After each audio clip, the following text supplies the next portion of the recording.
Oi, vamos ler mais um cadinho? Um cadinho de iniciação de Elizabeth Reis, como queiram.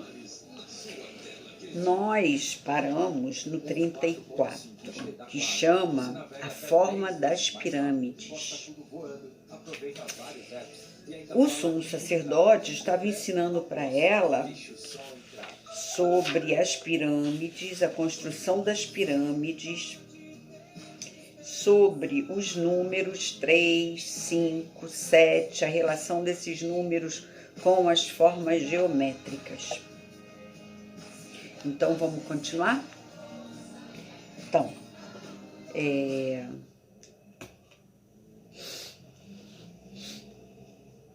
nós havíamos parado aqui, ó. Vou mostrar aqui a página, tá? Ela estava falando sobre esse corte aqui no cubo e como se encontraria outra forma. Na outra página a gente vai ver a pirâmide, que ele vai conversar com ela sobre isso. Então, vou seguir, tá? Se continuarmos com o mesmo procedimento, cortaremos os 4 cantos do cubo e sobrará uma forma que se diferencia basicamente dele. Um tetraedro, limitado por 4 triângulos equiláteros. Eu mostrei para vocês. Como vê, no cubo está oculta uma forma que tem leis diferentes das do cubo, pois ela não consiste em quadrados, mas em 4 triângulos. Se estirarmos esses 4 triângulos numa superfície, eles formarão um único triângulo equilátero, a representação simbólica de Deus. O tetraedro é, como seu revestimento, o triângulo equilátero, a corporificação da harmonia e do equilíbrio, pois cada um dos seus cantos está à mesma distância do outro. Em consequência disso, não há tensão no tetraedro, mas sim um equilibrado estado de calma. Ao contrário, os cantos do cubo, bem como os do quadrado, ficam a distâncias variadas uns dos outros. Assim, tanto no quadrado como no cubo, há uma constante tensão intransponível. A matéria do mundo tridimensional se constrói em forma cúbica, mas oculta em si o tetraedro construído sobre o equilíbrio divino. A matéria não pode existir sem o conteúdo divino. O mundo tridimensional é construído segundo essa mesma lei, sendo indiferente se a forma construída é matéria morta ou matéria animada, portanto, um ser vivo. Pois quer se trate de uma planta, de um animal ou de um homem, eles mostram em sua aparição um corpo sujeito às leis do mundo tridimensional. Nesse corpo, acha-se contudo oculto e invisível o eu elevado, divino, a vida, o ser eterno. Somente o homem é capaz de revelar o eu superior. Portanto, Deus, mediante seus pensamentos, palavras e ações, quando não identifica sua consciência com o próprio corpo, mas com o seu conteúdo espiritual, com o seu eu.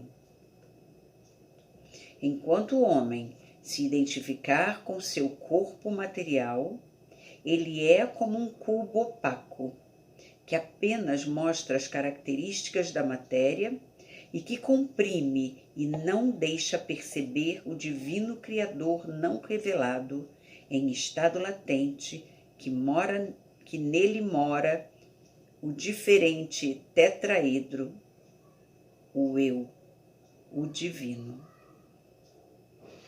No entanto, o homem que apenas usa o corpo para a revelação do divino e manifesta o criativo divino por meio de pensamentos, palavras e atos, ao contrário, deixando suas características físicas irreveladas, sua pessoa é um cubo esculpido, cujos cantos são voltados para fora e cujo conteúdo exteriorizado mostra dessa maneira seus triângulos interiores, que ao mesmo tempo são os triângulos do tetraedro divino.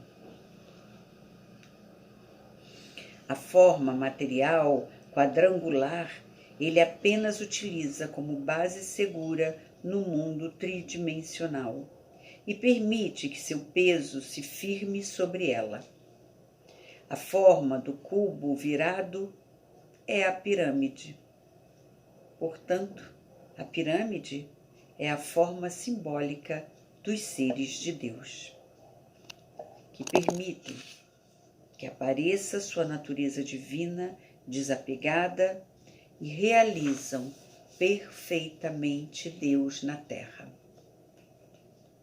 Na pessoa desse ser divino está a salvação do mundo, a espiritualização da matéria, o eu divino, o Criador. Senta-se em seu trono com completa majestade e impera sobre a matéria, sobre o corpo. Aí ele coloca esse desenho aqui, olha, gente, tá vendo? Acho que ele vai falar sobre isso. A representação simbólica do homem material, ao contrário, que utiliza a inteligência para servir seu ser material, é a cruz formada pelos quadrados da superfície do cubo, ou a viga na qual o eu interior divino é crucificado.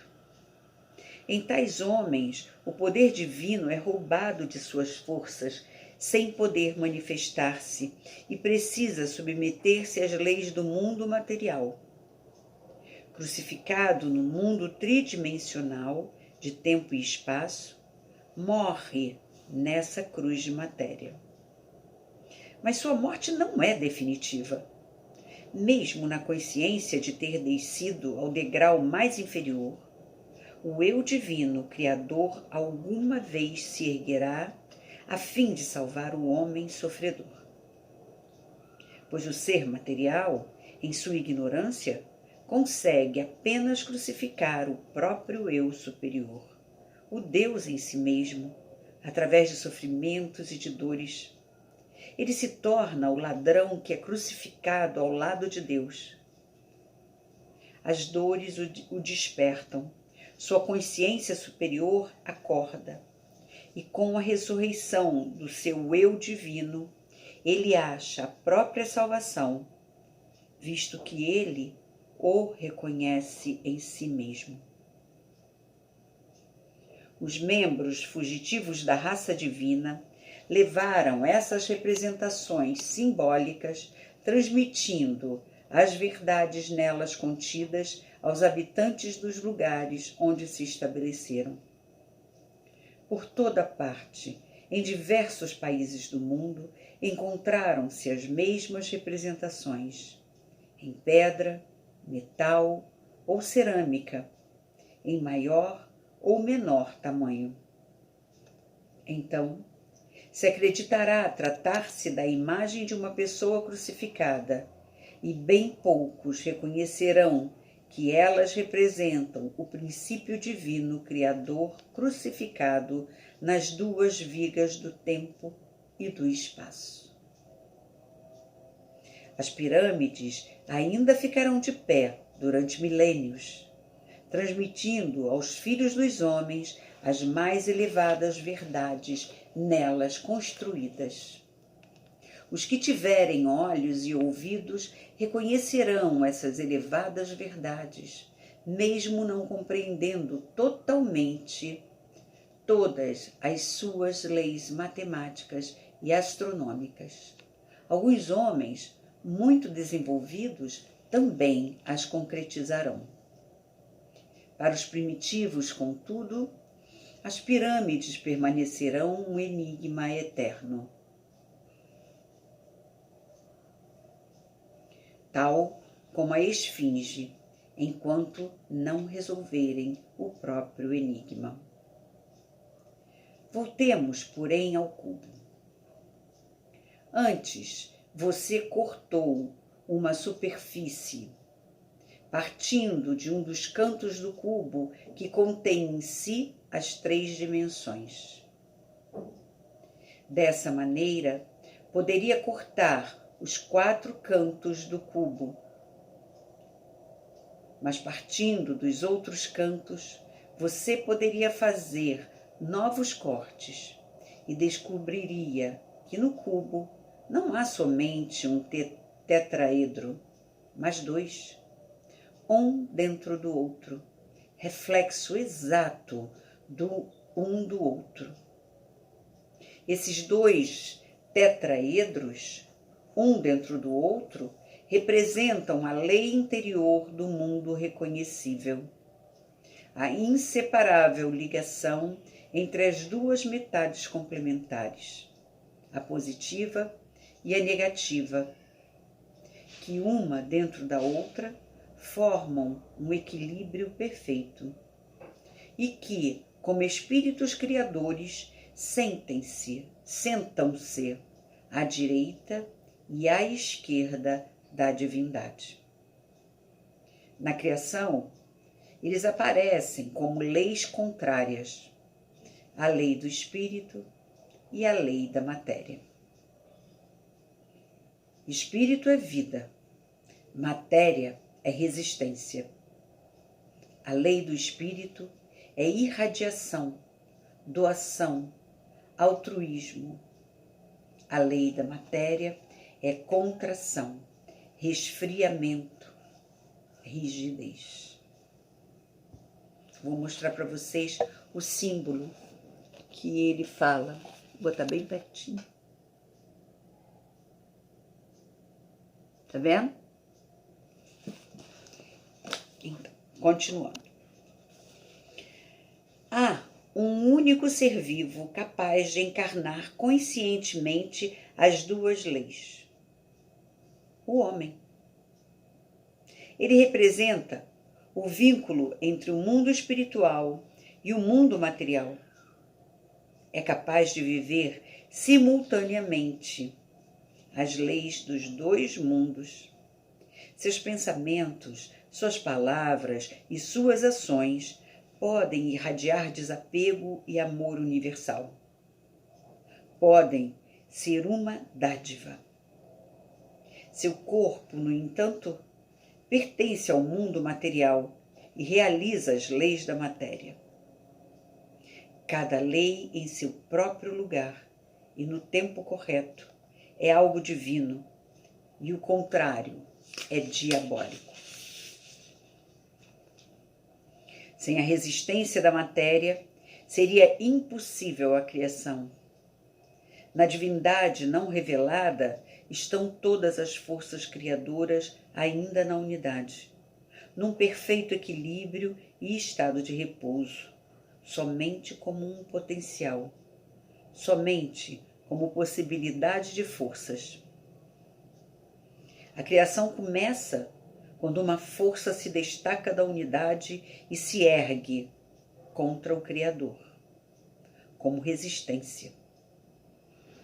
Esse é o primogênito de Deus, o espírito da resistência que o Pai envia para formar o polo negativo contra o positivo no decorrer de eras através dele, a fim de suportar e resistir às frequências da criação, para que ela se torne possível.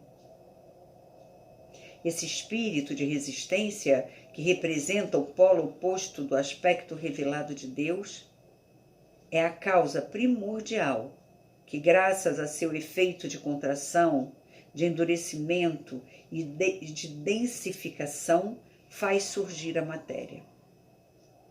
Esse espírito atua como a lei inerente à matéria, a lei do resfriamento, da contração e da rigidez. Pegue uma pedra na mão. A força que a torna uma pedra e a mantém como matéria é a lei resfriadora, contrativa e endurecedora da resistência. Enquanto essa lei se revelar na matéria como matéria, ela estará atuando em seu lugar. Portanto, sua atuação é divina. Da matéria morta, contudo, surge matéria viva, quando o Espírito Divino, o Eu, se veste de matéria e se transforma em carne. O Eu, a vida, impregna a matéria morta e surge um espírito vivo da lei da matéria morta, o reflexo do Eu divino. Esse reflexo, que só pôde tornar-se espírito vivo pelo fato de Deus insuflar sua própria vida nessa matéria, é Satã. Satã, portanto, é a lei da matéria, que se torna viva porque o Espírito Divino lhe deu vida. Satã está morto na matéria, sendo a sua lei, até que o Espírito Divino o torna vivo com a sua própria vida. Quando a consciência de um homem se identifica com a lei material e o pensamento, as palavras e as obras não servem à lei divina, mas à material. Esse homem dá vida a Satã. Com isso, ele mesmo se torna satânico. Satã não pode existir sem os homens, pois sem o eu dos homens, Satã não passa de uma força desconhecida, uma lei necessária à natureza da matéria. Satã só pode tornar-se vivo na consciência daquele homem que segue a lei material, identificando-se com a natureza inferior, com os desejos da carne, com os impulsos da sobrevivência e com as forças enrijecedoras e constritoras da matéria, revelando-as como se fossem características espirituais, em forma de cobiça, inveja, vaidade, rigidez de alma e egoísmo. Nunca ser vivo algum viu Satã, pois sem os homens, Satã também não existe. Sem os homens, Satã é apenas a lei da matéria. Apenas num homem pode-se encontrar Satã vivo. Somente num rosto humano pode-se reconhecer Satã na expressão desse rosto. Quando o eu se liberta do corpo por ocasião da morte de um desses homens, Satã volta a ficar como lei da matéria no cadáver. Ele torna-se vivo através da força vivificadora do si mesmo na consciência. Torna-se Satã. Contudo, a consciência do homem que se identificou com a lei material e tornou-se também satânica, morre com Satã e torna-se inconsciente depois da morte. Satã o leva, como seu escravo, para a matéria morta, para a escuridão, para a inconsciência, para si mesmo. Em contrapartida, a consciência do homem, que se identifica com a lei do Espírito Divino e que serviu a este, continua viva ao desligar-se do corpo e liberto das cadeias do isolamento da matéria. Então, funde-se na luz eterna, com Deus. Os dois tetraedros, um dentro do outro, representam os dois polos da criação em perfeito estado de equilíbrio. Toda a criação O mundo da intranquilidade e do movimento repousa sobre esse divino equilíbrio. Ele atua através de todas as formas como sua mais íntima lei, mesmo na cristalização da matéria.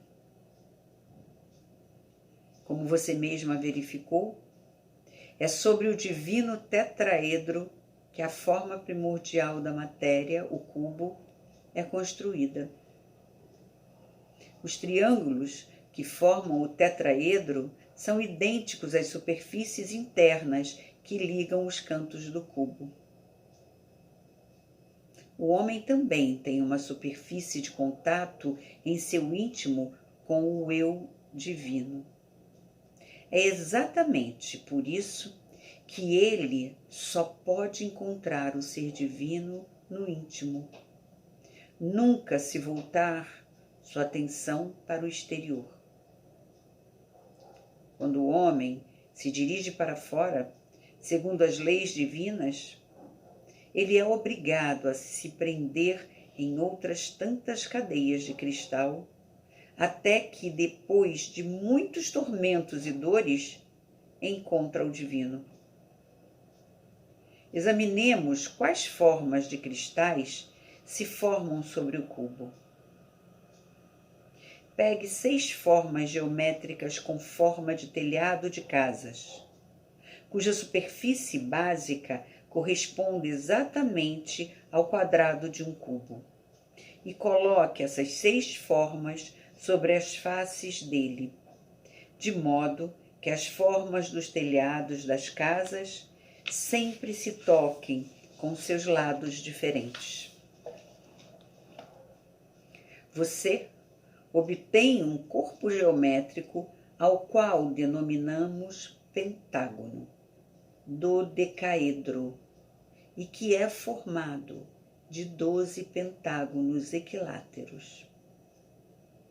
O pentágono dodecaedro traz mais leis do longo caminho da consciência em si. Mas agora observemos o resultado que se manifesta na última forma cristalina dessa série. Trata-se do icosaedro, formado de 20 triângulos equiláteros. Do tetraedro, podemos desenvolver mais 3. Juntamente com o próprio tetraedro, 4 formas cristalinas regulares com superfícies iguais. O tetraedro, o cubo, o pentágono dodecaedro e o icosaedro. Só é possível construir formas de cristais regulares com triângulos, quadrados e pentágonos. Dos triângulos, o tetraedro, o octaedro e o icosaedro. Vou começar de novo.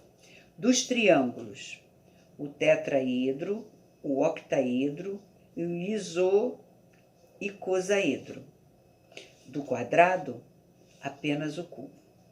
Do pentágono, somente o pentágono dodecaedro. Com exceção do octaedro, você conhece todos esses corpos geométricos. O octaedro você pode construir na medida em que traçar 3 linhas longas iguais, cada uma numa das 3 dimensões. Portanto, uma linha no comprimento, uma linha na largura e outra na altura, num ângulo de 45 graus, de forma que o centro das 3 linhas seja idêntico. Quando unir os terminais das 3 linhas, obterá 8 triângulos, que formam o octaedro. O octaedro, portanto, consiste em 2 pirâmides com as superfícies básicas superpostas. Vou mostrar para vocês a figura que ela desenhou.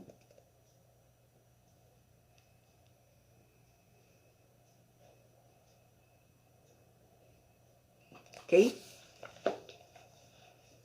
Agora preste muita atenção. Se em cada âmbito do espaço, em cada âmbito das 3 dimensões, deitamos as mesmas superfícies de corte à mesma distância, então surgem incontáveis octaedros. No entanto, esses octaedros ainda assim não preenchem o espaço. Ainda restam entre os octaedros, por toda parte, exatamente como no interior do cubo, tetraedros que ficam do lado de fora das superfícies tridimensionais. Você pode dividir o espaço em infinitamente grandes ou infinitamente pequenos octaedros. Os tetraedros exteriores ao âmbito tridimensional sempre estarão lá. O espaço tridimensional, portanto, se fundamenta em cada um dos seus pontos sobre o divino tetraedro, que representa a harmonia e o equilíbrio absolutos. Exatamente da mesma maneira, toda a criação manifesta se fundamenta em cada um dos seus pontos sobre a divindade acima de toda revelação, que repousa em si, o Deus não manifesto. Deus é onipresente. Voltemos aos corpos geométricos que ficam um dentro do outro, ou que se superpõem. Tetraedro, cubo, pentágono, dodecaedro e icosaedro. Ainda quero chamar sua atenção para outras regularidades e interrelacionamentos. Se multiplicarmos a soma dos algarismos que surgem entre os números rasos das formas cristalinas ocultas, uma na outra, a do tetraedro, do cubo, do pentágono, do decaedro e do icosaedro, portanto, 2, 3, 6, 10, obteremos o número 360, o número de graus do círculo. E se adicionarmos os números proporcionais, obteremos o número 21, o número das possíveis ligações entre os 7 fatores dos números-chave do número tridimensional, o número 7. Ptah-hotep parou de falar e fiquei muda e como que dopada diante dele. Vá agora, minha filha, disse Ptah-hotep. Por hoje foi suficiente. Da próxima vez, falaremos sobre os 4 lados da pirâmide. Neles estão contidas outras verdades. Se quiser obter o perfeito autoconhecimento, eles serão da maior importância para você. Inclinei-me e saí.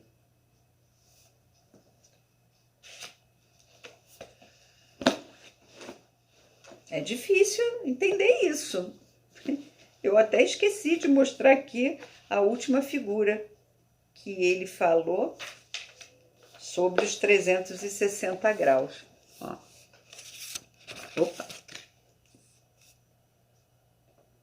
Essa daqui de baixo é quando ele fala dos 360 graus. Dos 21, do 7, papapá. Tá bom? Então, no próximo vídeo a gente lê o 35 junto com o 36. 36 é bem grandinho. O 35 fala de Ezequiel 1. São citações dos versículos 4 a 28 de Ezequiel. Deve ter alguma relação com isso tudo, né? E no 36 a gente vai ver as 4 faces de Deus. Tá bom? Tá bom assim? Espero que vocês estejam gostando. Não é um livro tão fácil de ouvir como foi A Tenda Vermelha, para aqueles que ouviram A Tenda Vermelha, ou até mesmo O Caminho do Discipulado, da Anne Besant. Esse livro tem uns cálculos, uns mistérios que a gente precisa. Eu acho até que eu fico marcando aqui quando eu falo com vocês, que é para eu ler de novo só aquele trechinho e parar e voltar e olhar de novo para ver se eu acho alguma coisa ali para entender melhor, né? Tá bom, gente.